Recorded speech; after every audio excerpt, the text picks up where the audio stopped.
तो चलिए आज के इस विश्लेषण में सीधे डाइव इन करते हैं और इंसानी एम्बिशन की उन दिलचस्प हदों को एक्सप्लोर करते हैं जहां हम देखेंगे कि आखिर क्या होता है जब इंजीनियर्स नेचर के बनाए रूल्स को ताक पर रखकर कुछ ऐसी विशाल चीजें बनाते हैं जो देखने में तो अद्भुत होती हैं, पर उनमें शुरू से ही कुछ फेटल फ्लॉज मौजूद होते हैं। अब एक सबसे बड़ा और सेंट्रल सवाल ये उठता है, आखिर होता क्या है जब हमारी इंजीनियरिंग एम्बिशन सीधे तौर पर फिजिक्स और नेचर के बेसिक लॉज से टकराती है। आज का हमारा ये विश्लेषण उन्हीं विशाल इंजीनियरिंग गैम्बल्स के बारे में है जिन्होंने कन्वेंशनल विजडम को पूरी तरह से चुनौती दी। आज के रोड मैप पर एक छोटी सी नजर डाल लेते हैं। पहला, इंजीनियरिंग की सीमाएं। दूसरा, सोवियत टाइटेनियम सबमरीन। तीसरा, अमेरिका के फ्लाइंग एयरक्राफ्ट कैरियर्स। चौथा, एक कार्गो शिप डूबने का रहस्य। और आखिर में इन एपिक फेलियर्स से मिली सीख। हम अंडर वाटर, स्काई और ओशन सरफेस, इन तीनों डोमेन्स की अलग अलग केस स्टडीज देखेंगे। तो शुरू करते हैं पहले हिस्से से, पुशिंग इंजीनियरिंग टू लिमिट्स, यानी वर्चस्व की होड़। चाहे वो कोल्ड वॉर की पैरानोया हो, डिफेंस हो या मैसिव कॉर्पोरेट प्रॉफिट, इंसानों ने बार बार फिजिक्स को आउटस्मार्ट करने की कोशिश की है। अब आते हैं दूसरे हिस्से पर, द सोवियत टाइटेनियम सुपर सब, एक ऐसी कहानी जहां जबरदस्त परफॉर्मेंस के लिए रिलायबिलिटी को पूरी तरह सैक्रिफाइस कर दिया गया। सोचिए कोल्ड वॉर के टाइम के ओशन डेप्थ्स के बारे में। दो बिल्कुल अलग स्ट्रैटेजीज आपस में टकरा रही थीं। अमेरिका का पूरा फोकस अकूस्टिक स्टेल्थ, यानी शांति से दुश्मन का पीछा करने पर था, पर सोवियत्स वो स्टेल्थ टेक्नोलॉजी में थोड़ा पीछे थे, तो उन्होंने एक अलग ही रास्ता चुना। उन्होंने सोचा क्यों ना एक अंडर वाटर फाइटर जेट बनाया जाए। उनका मकसद था रॉ स्पीड और एक्सट्रीम एक्सेलरेशन से दुश्मन के ट्रैकिंग सिस्टम्स को बिल्कुल ओवरवेल्म कर देना। लेकिन इस एडवांस्ड आइडिया की मैन्युफैक्चरिंग रियलिटी सच में दिमाग घुमाने वाली थी। इन्होंने चुनाव किया टाइटेनियम का। टाइटेनियम स्टील से 40% हल्का और कहीं ज्यादा मजबूत होता है, लेकिन इसको प्रोसेस करना कोई आसान काम नहीं था। जरा इमेजिन कीजिए, giant hermetically sealed argon gas से भरे हुए चेंबर्स के अंदर वेल्डर्स को लिटरली स्पेस सूट्स पहनकर इस सबमरीन के हिस्सों को जोड़ना पड़ता था। लेकिन यहां सबसे क्रूशियल पॉइंट है ये एक्सट्रीम टेम्परेचर, 125 डिग्री सेल्सियस। इस सब में एक लिक्विड मेटल कूल्ड रिएक्टर लगाया गया था। अब ट्विस्ट देखिए, इस रेवोल्यूशनरी रिएक्टर को कभी किसी भी हाल में स्विच ऑफ नहीं किया जा सकता था। इसे लगातार 125 डिग्री से ऊपर मेंटेन रखना ही था, वरना इसका कूलेंट हमेशा के लिए सॉलिड बन जाता। और वही हुआ जिसका डर था। यह सिंगल पॉइंट ऑफ फेलियर एक बहुत बड़े डिजास्टर की वजह बन गया। 1972 में स्टीम जनरेटर में एक फॉल्ट आया और कूलेंट का टेम्परेचर 125 डिग्री से नीचे गिर गया।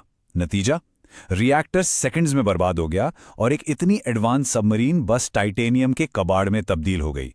जो 30 सबमरीन्स बनाने का प्लान था वो घटकर सिर्फ 7 वेसल्स तक सिमट गया, और वो भी ज्यादातर वक्त पेट्रोल से ज्यादा रिपेयर डॉक में ही बिताते थे।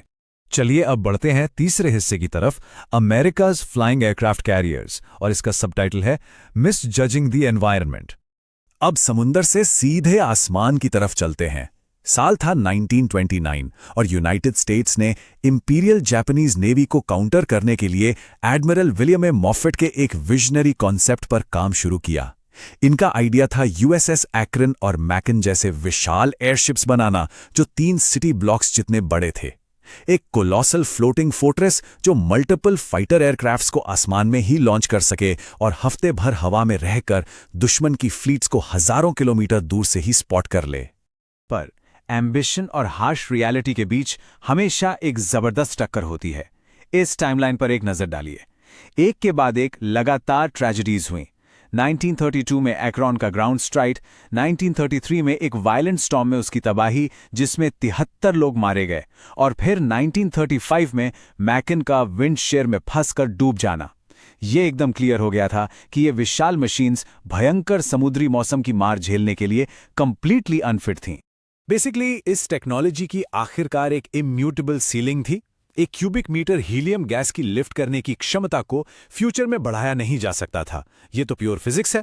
तो फाइटर्स के लिए विजुअल वेक्टरिंग सिस्टम जैसी शानदार इनोवेशंस के बावजूद इनका मैसिव साइज और हीलियम लिफ्ट की लिमिटेड पावर ने उन्हें वक्त से पहले ही ऑब्सोलीट बना दिया।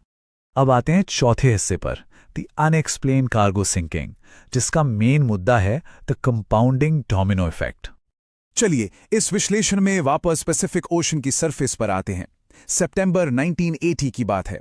MV डायरबीशायर नाम का एक 70,000 टन का विशाल ब्रिटिश कैरियर, जो टाइटैनिक से भी लंबा था, टाइफून ऑर्किड में अचानक गायब हो गया, वो भी बिना किसी डिस्ट्रेस कॉल के। अथॉरिटीज का रवैया देखिए, उन्होंने प्रैक्टिकली इस केस को तुरंत डिसमिस कर दिया, जैसा आप इस बयान में देख सकते हैं। लेकिन डायरबीशायर फैमिलीज एसोसिएशन ने यह बात मानने से साफ इनकार कर दिया कि इतना बड़ा जहाज बस समुद्र में खो गया है। और यही उनकी रिलेंटलेस परसिस्टेंस ने कंप्लीटली गेम चेंज कर दिया। मई 1994 में इन्हीं परिवारों ने खुद एक इंडिपेंडेंट एक्सपीडिशन को फंड किया। और गेस व्हाट? जिस मलबे के बारे में सरकार कह रही थी कि उसको ढूंढना नामुमकिन है, उन इन्वेस्टिगेटर्स ने उस मलबे को समुद्र के 4 किलोमीटर की गहराई में ढूंढ निकाला, वो भी सिर्फ 23 घंटे के अंदर। ये उनकी एक बहुत बड़ी जीत थी। मलबा मिलने के बाद जो सच्चाई सामने आई वो एकदम सस्पेंसफुल थी। ये कोई एक दिन का हादसा नहीं था, बल्कि एक स्लो, अननोटिस्ड वाटर बिल्डअप था, एक कैटास्ट्रॉफिक डोमिनो इफेक्ट। पहले वेव्स ने फोरडेक की फिटिंग्स को तोड़ा, फिर बोसन स्टोर में पानी भरा, जिससे जहाज का अगला हिस्सा डूबने लगा। उसके बाद वेंटिलेटर टॉप्स टूट गए, और फाइनल ब्लो, लहरों के भयंकर दबाव से हैच नंबर 1 इम्प्लोड हो गया, और फिर बचे हुए सारे हैचेस पत्तों के महल की तरह एक के बाद एक वायलेंटली कोलैप्स हो गए।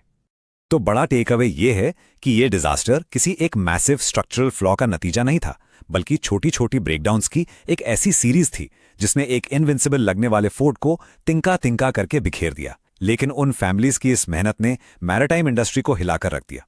उन्हें मजबूर किया गया कि वो अपने रूल्स सख्त करें और शिप डिजाइन्स इंप्रूव करें, जिससे परमानेंटली आगे आने वाले हजारों सीफेरर्स की लाइफ्स सिक्योर हो सकी। आखिर में हम पहुंच गए हैं अपने 5वें हिस्से पर, लेसन्स फ्रॉम एपिक फेलियर्स, प्रगति की कीमत। अगर हम इन तीनों historical Marvels, submarine, flying carriers और उस कार्गो शिप को एक साथ रखकर देखें, तो कुछ क्लियर फैटालिटीज सामने आती हैं। रॉ परफॉर्मेंस को प्रैक्टिकल मेंटेनेंस से ज्यादा इंपॉर्टेंस देना, नेचर की शक्ति को अंडर एस्टिमेट करना, उन छोटे फ्लॉज को इग्नोर करना जो बाद में कंपाउंड हो जाते हैं, और अनप्रूवन डिजाइन्स को जल्दबाजी में यूज करना। ट्रू प्रोग्रेस वहीं है जहां एम्बिशन, रिगरस टेस्टिंग और फिजिक्स के रूल्स के बीच एक परफेक्ट बैलेंस हो। और यहीं से हमारा आज का आखिरी और सबसे थॉट प्रोवोकिंग सवाल निकलता है। आज जब हम फ्यूचर की ब्लीडिंग एज टेक्नोलॉजी बना रहे हैं, तो क्या हम पास्ट की उस ओवर कॉन्फिडेंस और ह्यूब्रिस को वैसे ही दोहरा रहे हैं? क्या हमने वो वाइटल लेसन सच में सीखे हैं? इस पर सोचिएगा जरूर। आज के इस विश्लेषण के साथ जुड़ने के लिए आपका बहुत बहुत शुक्रिया।